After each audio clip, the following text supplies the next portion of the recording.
नमस्कार दोस्तों, स्वागत है आपका पीसफुल बुद्धा यूट्यूब चैनल पर। दोस्तों, आज की यह कहानी आपके जीवन के लिए बेहद खास है। जो जीवन हम लोग जी रहे हैं, क्या वही जीवन की असल सच्चाई है या कुछ और है? तो चलिए जानते हैं भगवान बुद्ध के जीवन से प्रेरित जीवन का सत्य। बौद्ध के संघ सबके लिए खुले रहते हैं। बौद्ध संघ का अर्थ है जो भी व्यक्ति बौद्ध भिक्षु बनकर बुद्ध के साथ रहना चाहता हो, बुद्ध की शरण में आना चाहता हो। कुछ लोगों को बुद्ध सहज ही स्वीकार कर लेते हैं और संघ में रहने की अनुमति दे देते हैं, पर कुछ व्यक्तियों को वो कह देते हैं कि जाओ, पहले एक रात शमशान में जाकर रहो। इसी तरह एक दिन एक व्यक्ति बुद्ध के पास आया और उसने बुद्ध के संघ में शामिल होने की इच्छा जताते हुए कहा, गुरुजी, मैं आपका शिष्य बनना चाहता हूँ। बुद्ध ने कहा, तुम्हें मेरा शिष्य बनने के लिए एक दिन पूरा शमशान में बिताना होगा और वहाँ तुम जो भी देखोगे, जो भी महसूस करोगे, मुझे आकर बताओगे। उसके बाद ही तुम संघ में शामिल हो पाओगे। वो व्यक्ति ये सुनकर घबरा गया। उसने बुद्ध से कांपती आवाज में कहा, गुरुजी, दिन में तो ठीक है, लेकिन रात में शमशान में रहना खतरनाक है। बुद्ध ने कहा, कैसा खतरा? व्यक्ति ने कहा, वहाँ भूत प्रेत होंगे, वो मुझे पकड़ लेंगे और जान से मार देंगे या जीवन नर्क बना देंगे। भूत प्रेतों का खौफ उस व्यक्ति के चेहरे पर साफ दिखाई दे रहा था। पर बुद्ध ने कहा, क्या तुमने भूत प्रेत देखे हैं? व्यक्ति ने कहा, नहीं, पर मैंने सुना बहुत है और कुछ ऐसे लोगों को जरूर देखा है जिनमें भूत आ जाते हैं और उन्हें परेशान करते हैं, अजीब अजीब हरकतें करते हैं। इस पर बुद्ध ने कहा, फिर तो अब तुम्हारे पास ये सुनहरा अवसर है ये जानने के लिए कि क्या वाकई भूत प्रेत होते हैं या नहीं। तुम एक रात शमशान में व्यतीत करो। वहाँ अगर तुम्हें कुछ ऐसा लगे कि वो भूत है तो देखना कि वो कैसा दिखता है, और यदि ऐसा कुछ ना हुआ तो तुम यह जान पाओगे कि भूत प्रेत जैसी कोई चीज नहीं होती। इस तरह पूरी रात तुम जो भी अनुभव कर पाओ वो सुबह आकर मुझे बताना। बुद्ध की बातों से वो व्यक्ति जिज्ञासु हो जाता है। व्यक्ति बोला, ठीक है गुरुजी, मैं एक पूरा दिन और रात शमशान में गुजारूंगा। बुद्ध ने कहा, ठीक है, अभी तुम स्नान कर लो और आश्रम में जाकर भोजन करके आराम करो। कल सूर्य की पहली किरण के साथ ही शमशान पहुंच जाना। व्यक्ति के जाने के बाद बुद्ध ने अपने 4 शिष्यों से कहा कि वो व्यक्ति कल शमशान जाएगा, तुम उसके पीछे पीछे जाना और उस पर नजर रखना, पर ध्यान रहे उसे भनक भी ना लगे कि कोई उस पर नजर रख रहा है। अगले दिन सुबह होते ही वो व्यक्ति शमशान पहुंच गया।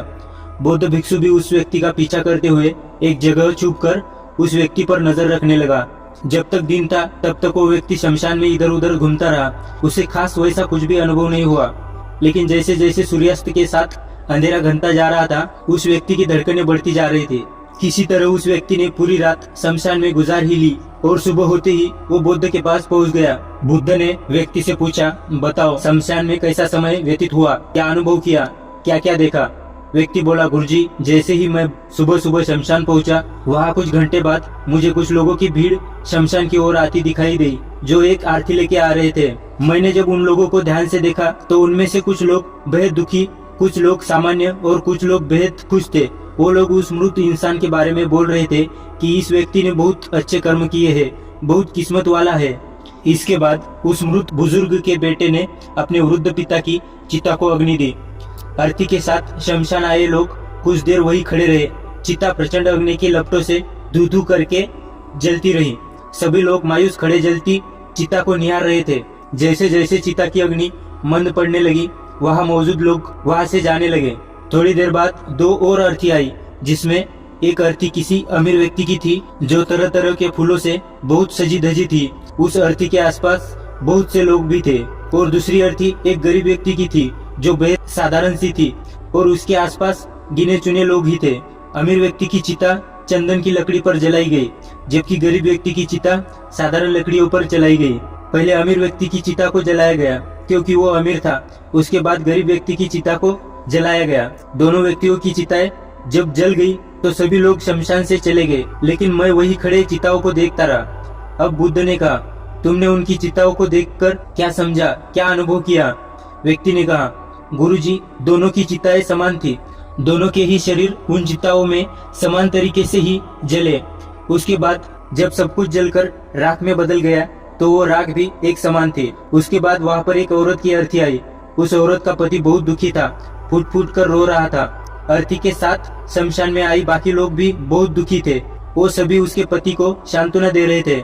हे बुद्ध गुरु, मैंने उसमें देखा कि बहुत से लोग काफी ज्ञानी थे, वो ज्ञान की बातें कर रहे थे। मैंने ध्यान से उनकी बातों को सुना तो वो बोल रहे थे कि अर्थी की सवारी करते हुए मृत होकर एक दिन तो सबको यहाँ आना ही है।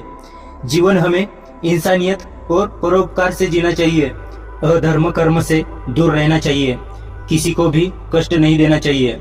धन के पीछे हमेशा भागकर जो हम अपने जीवन का सुख चैन गवा बैठते हैं और अंत में जो भी धन इकट्ठा करते हैं वो सब कुछ तो यही धरे का धरा रह जाता है। गुरुजी, उसके बाद शमशान में कोई अर्थी नहीं आई। इस पर बुद्ध ने पूछा कि तुम सारी रात वहाँ रहे तो क्या कोई भूत प्रेत तुम्हें दिखा? व्यक्ति बोला, नहीं, वहाँ मुझे कोई भूत प्रेत नहीं दिखा। हालांकि मन में एक डर तो था, पर सच कहूँ तो पूरी रात मैं अपने आप से ही डरता रहा। कभी हवा से हिलने वाले पत्तों की आवाजों से डरता रहा तो कभी वहाँ आसपास मौजूद जीव जंतु की आवाज से डरता रहा। सारी रात सहमा रहा, लेकिन पूरी रात में मुझे कोई भूत प्रेत नजर नहीं आया। बुद्ध ने उस व्यक्ति से कहा, ठीक है, अब तुम जाओ और आश्रम में आराम करो। कल फिर तुम्हें पूरा एक दिन और रात शमशान में बिताना होगा। अब वो व्यक्ति ये सुनकर बोला, आप कैसी बात कर रहे हो? आपके ही कहने पर आज पूरा दिन और पूरी रात मैं शमशान में पड़ा रहा। वो समय मैंने कैसे काटा है मैं ही जानता हूँ। अब मैं दोबारा वहाँ नहीं जाऊँगा। बुद्ध ने कहा, देखो, जो खास चीज तुम्हें वहाँ जाकर मिलनी है वो तुम्हें अभी तक नहीं मिली है। जब तक वो चीज तुम्हें नहीं मिल जाती मैं तुम्हें संघ में शामिल नहीं कर सकता। तुम एक दिन और वहाँ रुको, तुम्हें वो अवश्य मिल जाएगी। व्यक्ति बोला, ठीक है, मैं कल एक दिन और रात व्यतीत कर लूंगा शमशान में। अगले दिन सुबह वो व्यक्ति बुद्ध का आशीर्वाद लेकर फिर से शमशान गया। एक पूरा दिन और रात बिताकर वो व्यक्ति अगली सुबह फिर बुद्ध के पास पहुंचा, लेकिन इस बार उस व्यक्ति के चेहरे पर एक अलग ही तेज था, एक अलग ही खुशी झलक रही थी, मानो उसे वो मिल गया हो। लेकिन बुद्ध उसके मुंह से सुनना चाहते थे, इसलिए बुद्ध ने एक सवाल पूछा कि क्या तुम्हें वो चीज मिली? व्यक्ति बोला, हाँ गुरुजी, मुझे वो मिल गई। बुद्ध ने पूछा कि बताओ तुम्हें क्या मिला? व्यक्ति ने कहा, गुरुजी, मैंने जीवन का अर्थ समझ लिया। मैंने वहाँ देखा कि कुछ लोग शाम को मुझे अर्थी पर लेकर आ रहे हैं। मुझे 4 लोगों ने अपने कंधों पर उठा रखा है। मेरे पीछे कुछ 15-20 लोग रोते हुए चल रहे थे। मेरे पिता अर्थी के आगे आगे चल रहे थे और कुछ लोग राम नाम सत्य बोलते हुए मेरे ऊपर फूल फेंक रहे थे। मेरे सभी रिश्तेदार बहुत दुखी थे। भीड़ में मौजूद कुछ लोग तो सिर्फ दुखी होने का नाटक कर रहे थे। कुछ लोग मेरे पिता को सांत्वना दे रहे थे। तभी कुछ देर बाद मेरी अर्थी को जमीन पर रख दिया गया और मेरे शरीर को उठाकर चिता पर लिटा दिया। मैं ये सब दृश्य अर्थी पर लेटे हुए देख रहा था। मैंने उस अर्थी से उठना चाहा पर उठ नहीं सका। मैं सांस लेना चाहता था पर सांस नहीं ले पा रहा था। मैं पूरी तरह से असमर्थ और विकलांग की तरह था क्योंकि मेरे अंदर सांस नहीं थी। मैं अपने पिता को गले लगाना चाहता था लेकिन मैं उठ नहीं सकता था। मैं भाई को गले लगाकर ये कहना चाहता था कि तुम अपना और पिता का ध्यान रखो। घर व परिवार की जिम्मेदारी अब तुम्हारे ऊपर है, इसे बखूबी निभाना। इससे मेरी आत्मा को शांति मिलेगी। कुछ समय बाद मेरा मुंह कपड़े से ढक दिया गया और शरीर के ऊपर कई लकड़ियां रख दी गई। मुझे अब कुछ भी दिखाई नहीं दे रहा था। फिर उसके बाद मुझे अत्यंत गर्मी महसूस हुई। मुझे एहसास हुआ कि मुझे अब जलाया जा रहा है। धीरे धीरे लकड़ियों के साथ साथ मेरा पूरा शरीर जलने लगा।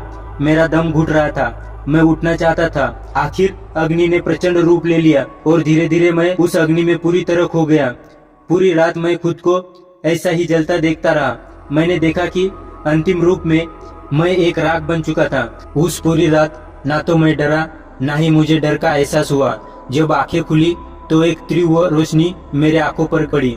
मैंने देखा कि ये तो मैं हूँ, वो भी शरीर के साथ। मुझे बहुत खुशी का अनुभव हुआ। उसके बाद मेरे मन से ना जाने कितने ही भ्रम समाप्त हो गए और मैं आपके पास आ गया। बुद्ध मुस्कुराए और बोले कि तुम अब संघ में शामिल हो सकते हो क्योंकि तुमने अब ज्ञान रूपी उस बीज को प्राप्त कर लिया है जिसमें शरीर को भूलकर स्वयं को जानने की इच्छा होती है। इसी ज्ञान की प्राप्ति के लिए मैंने तुम्हें शमशान भेजा, जहाँ अंततः तुमने ये जाना कि शरीर नश्वर है, नेत्रों से दिखने वाली हर चीज नश्वर है। शमशान आने वाला हर व्यक्ति भी यह समझ रहा होता है, पर शमशान से वापस जाते ही वो सब भूलकर पुनः उन्हीं गलत क्रियाओं में लग जाता है, जैसे झूठ बोलना, लूट, अधर्म, लालच, लालसा, बुराई, क्रोध, अपशब्द, अहंकार, ईर्ष्या इत्यादि नाना प्रकार बुरी भावनाओं से बुरे कर्मों को अंजाम देते हैं। किंतु अब तुम्हारे अंदर ज्ञान का वो बीज अंकुरित हो चुका है जिसमें हम जीवन को तब तक नहीं समझ सकते जब तक मृत्यु को निकट से देखा वो समझा न जाए। अच्छे स्वास्थ्य की कीमत वही समझ सकता है जो अत्यंत बीमार हो या बहुत लंबे समय से बुरे स्वास्थ्य से जूझ रहा हो। ठीक उसी तरह जीवन का महत्व वही समझ सकता है जो मृत्यु से रूबरू हो या मृत्यु को समझ चुका हो या एहसास कर चुका हो। अब तुम्हें इस बीज को लक्ष्य बनाकर ध्यान की मदद से स्वयं को और ज्यादा जानना चाहिए और ज्ञान की उस सीमा पर पहुंचना है जिसे जानने के बाद कुछ भी शेष नहीं रह जाता। कोई इच्छा, कोई लालसा शेष नहीं रह जाती। मन हर विचारों से मुक्त हो जाता है, सब शून्य में समाहित हो जाता है। मन में जिज्ञासा का कौतूहल शांत होकर ज्ञान रूपी शांति में बदल जाता है। यही से परम शांति, सुख, सुकून का आनंद एवं अनुभव प्राप्त होना आरंभ होता है। तो दोस्तों, आज इस कहानी से आपने क्या सीखा कमेंट करके जरूर बताइए, और कहानी अच्छी लगी हो तो वीडियो को लाइक और चैनल को सब्सक्राइब करिए। धन्यवाद।